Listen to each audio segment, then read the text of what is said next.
Court for the first time. I know you'll be seeing a lot of him in the future. Our first case this morning is Philpot versus State. Good morning, Your Honors. I'm Daniel Tibbett. I'm appearing today as a Special Assistant Public Defender. I'd ask to reserve 2 minutes for rebuttal. The issue for this court to resolve is whether, when an attorney is suspended from the practice of law and the Florida Supreme Court specifically finds that the reason for that suspension is the attorney's active alcoholism at the time of the representation, this constitutes ineffective assistance of counsel. We believe that this court's Joubert decision governs That's here. not ineffective assistance of counsel, really. The argument is no counsel. That's correct. So It's a Gideon case. It's really not a Strickland case. right, and chronic, which is the And aren't there cases, I know there are cases that we've held that a mere suspension for CLA violations or something like that does not make you not a lawyer. absolutely. And you have to show ineffective assistance, and on the face of it, there is absolutely no ineffective assistance insofar as his representation of this defendant is concerned. In Well, this case, Two things. As Your Honor correctly pointed out, if chronic governs, it's a per se ineffectiveness. It doesn't matter whether on the face of the record there was any ineffectiveness. Secondly, if the court finds that Strickland governs, that it's not per se, we believe that having a 16-year-old plead to the maximum does indicate ineffective assistance. But our primary argument is that this is per se, and the case that we're primarily relying on is this court's Joubert decision. Joubert said, as Your Honor points out, that if you only fail to pay your bar dues, that is not per se ineffectiveness. If the failure to pay the bar dues is unrelated to any disciplinary matter.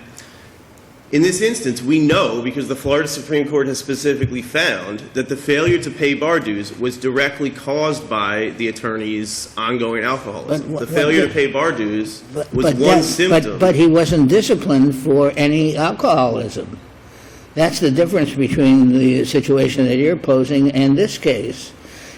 On the one hand, we know that failure to pay bar dues or CLE or whatever does not render you not a lawyer, so the Gideon does not apply.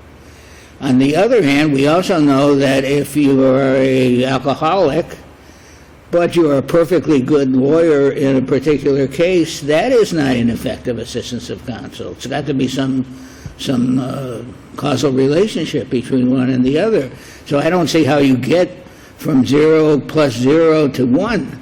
Neither one by itself is enough, and all of a sudden, because he didn't pay his bar dues because he was an alcoholic, which is true, why that creates a different rule of law. Well, because that's what this court said in Joubert, was if the suspension... Joubert found per se ineffectiveness, because in Joubert, the attorney had done a disciplinary resignation. He had basically agreed to...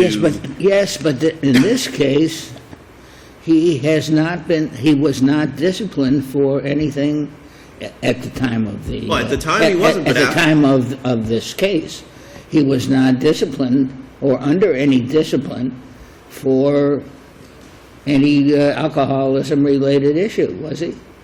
Not at the time, because he had not yet acknowledged his alcoholism. His alcoholism was still active. The Florida Supreme Court later there were disciplinary proceedings brought against him. That's because his alcoholism in 86 or 7 or whatever it is 84. that he was disciplined did manifest itself in the practice of law, and he was disciplined for that. But that's not this case. Well, it was in 84. He did this representation in 82. He testified at the evidentiary hearing that he was an active alcoholic at the time that he was undergoing this representation. But I think his testimony was he functioned fine during the day. He went in the evenings, when he was off duty is when he really, crawled into his bottle. I mean, he testified... And there isn't any indication here that he wasn't functioning. He had co-counsel throughout the whole proceedings here. He testified that he was not making rational decisions. We asked him would you agree that it was irrational to not pay your bar dues when obviously that was going to lead to your suspension? He also said that he did, which he did, there's no question, that he did provide effective assistance for your now client at the time that he represented him. He said he not only did an adequate job, he did a good job, and no one said otherwise. Well, it's not the true. prosecuting attorney, his fellow lawyers. I mean, he did obviously the best that could be done under the circumstances. I mean, this was a 16-year-old boy who's charged with non-homicide offenses. The max he could have gotten was life. The attorney pled him to life. He's in prison for the rest of his life, which is the most he could have gotten if he gone to trial. But in those days, as everyone acknowledged, a life sentence, if you didn't get into any trouble and you were eligible for parole, which he was 7 years. Right. In this case, the reason that he's in for life is that he was turned down for parole, and the reason for that is that he was not a good prisoner. I don't think that's true. I think the reason he's in for life is because, unluckily for him, the parole system was functionally abolished in Florida after he took the plea. So what everybody's expectation was of what he would end up doing is not what ended up happening. I mean, those of us old enough to know that I gave a very famous defendant 30 years, and she was out, I think, 7 days after the motion for rehearing the affirmance was denied, 18 months. And that's what they were, with this judge and this crime. If they'd gone to trial, this judge would have seen to it that he was in without parole, without eligibility for parole for 800 years. He would have buried him under the courthouse, as they The say. result would have been the same because he's not getting out now. But that happened after that. That happened when the parole rules changed. I mean, he was before maximum morphonius. This We wasn't. know Judge Morphonius never sentenced anybody, ever. If you had a plea and it was agreed to, she would approve it. If you pled not guilty, turned down the plea, and were found guilty, he gave you the maximum. If you pled to the court, there was a PSI in those days, which meant something, and she would follow the recommendation of the PSI. She never, ever sentenced anybody herself. Okay, but the fact is that And all of this is in the record. All of this is in the record in this case. I agree. And that they knew it. They knew about that. They knew about this judge. They knew it was, what was going to happen here. He was fully aware of that. His lawyer. The issue here is that this defendant, unlike other people who appeared in front of Judge Morphonius, was represented by someone who was suspended from the practice of law due to his active alcoholism. And it was true, but the co-defendants took the same plea. I mean, the co-defendants got the exact same treatment. And the trial judge found that your client would not have gone to trial because the consequences, because this crime was so serious. But he testified. I mean, these were very serious, multiple crimes that he committed. And the trial judge found, I mean, so we're looking at a trial judge fact-finding, that your client would not have gone to trial because the consequences for him if he was found guilty were so terrible. Right, but the trial judge also found that Mr. Headley was ineffective based on his alcoholism. That was a finding of fact of the trial judge. She said he was ineffective, but as we've just agreed, she didn't mean that. He wasn't ineffective. She found that he was not a lawyer. Okay. And so it's per se ineffective under the chronic case. Well, And per se ineffective. the only reason Judge Safey, the trial judge, expressed that she denied this 3850 was that there was another attorney, Mr. Pollack, who Mr. Headley worked for. She found that Headley himself was ineffective. Yes, and there was a cross appeal from that finding. That's correct, but that's the finding that's before this court. Counsel, you've used up all your time. Do you still want to reserve some time for rebuttal? Yes, I'll reserve 2 minutes. Thank you. Good morning, and may it please the court. Timothy Thomas on behalf of the state of Florida. And taking over on the argument from Natalia Costella, who was on the briefs. No longer I'm with the sorry? office. You took over for Ms. Costilla? That's correct. She's no longer with the office. Moved to greener pastures. Some of us don't get to keep our cases when we move to greener pastures. I think the court understands the important points here, but I would like to make a few additional points that I think need correction. The first is, most emphatically, Mr. Headley was not disciplined. That was not the outcome of the Supreme Court opinion. And the reason for his suspension was never alcoholism. That was a charge that was leveled against him.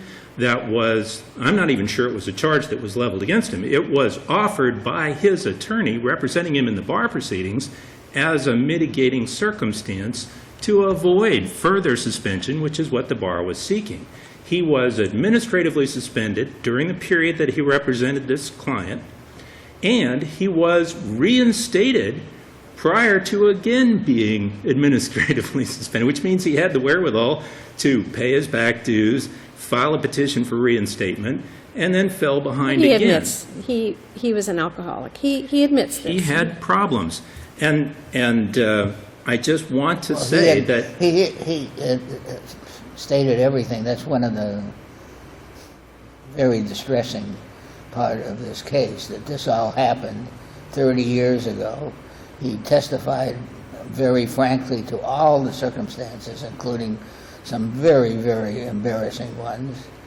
And he's been free from alcohol, although obviously not alcoholism, for 20-some years.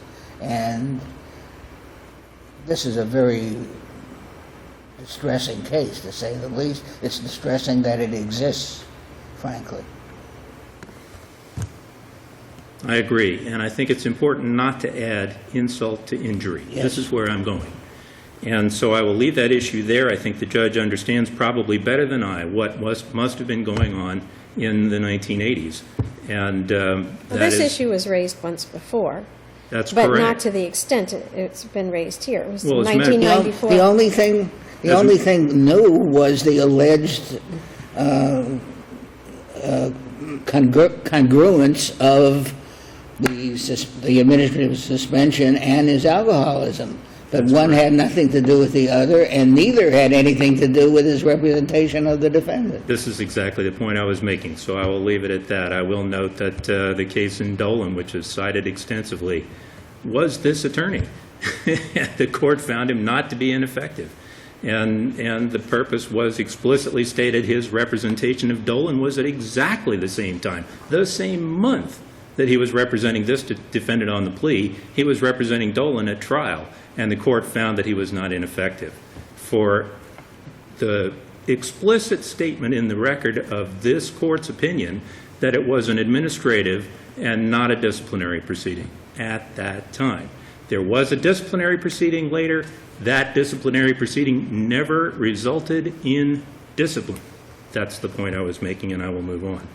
The parole system is not functionally abolished. It merely no longer applies to criminal defendants that are being sentenced after a certain date. There is still a parole system. It still functions. This defendant has a prospective parole release date. He may very well, if he minds his P's and Q's, I guess is what they say, get out when he's younger than I am now. This is not a functional equivalent of the life without parole that he, of course, argues in order to try and qualify for Graham. Now, of course, at the time, the defendant pled to this sentence, believing that he would most likely be paroled within 7 to 10 years. And I guess the philosophy of the parole board has changed. Does that impact this case? I don't know that that's true, and I don't think that it's in the record anywhere. I do recall reading in the record, and I'm sorry I don't have a citation for you, that one of the significant aspects of his parole hearings, which he has had, is that the victim, the sexual assault victim, has shown up for them. Apparently, I mean, the woman who was kidnapped. And brutally gang raped. And this was obviously a huge circumstance in her life, and it was a huge concern. The prosecutor testified that she had to be told that she could show up for his parole hearings before she would agree to the prosecutor offering the plea. So obviously, she has remained motivated to speak out against him, and this may very well be a factor. How the defense counsel would anticipate that, even if he were the best defense counsel, I am not aware. So I don't know what co-defendant's resolution is, whether he's been paroled or not. I don't know if that was part of the proceeding. If it was, I missed it. But I strongly disagree that the parole system has been abolished. The parole system continues to function. It may very well be brought back because of Graham, who knows.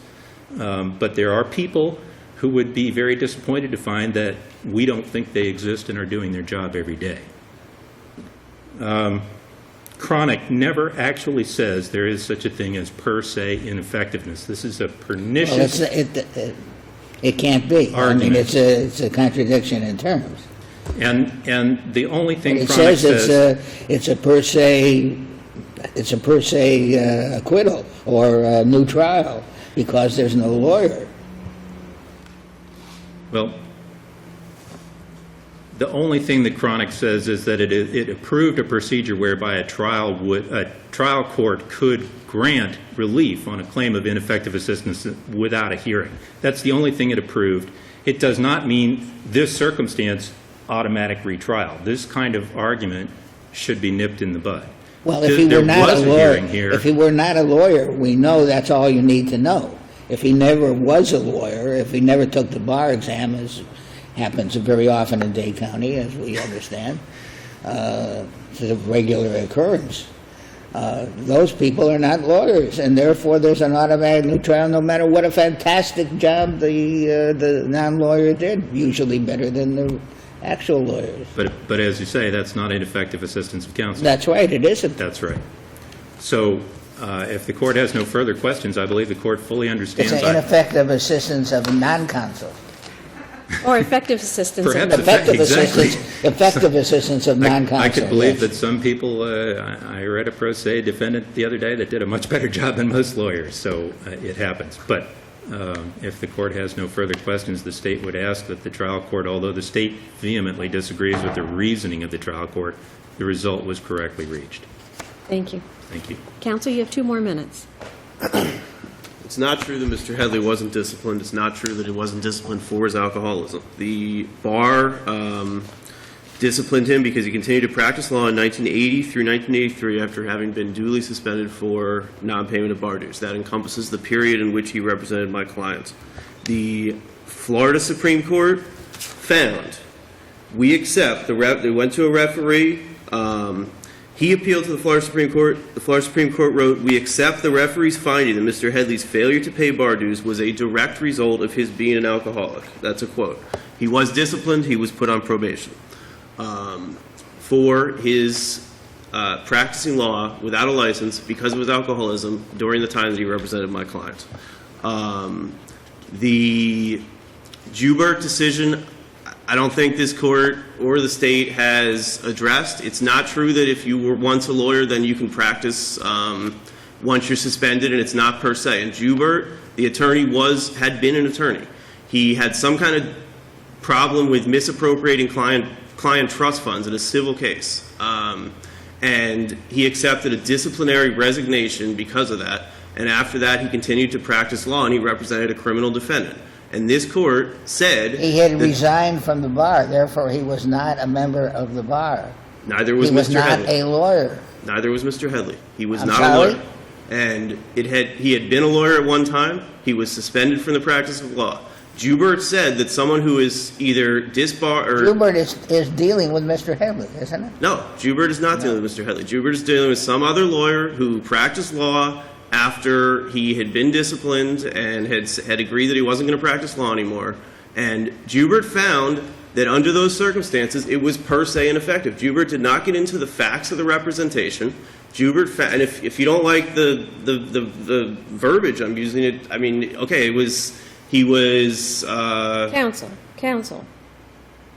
Let's just keep the argument of arguing the law, not about whether we like the verbiage. Well, Let's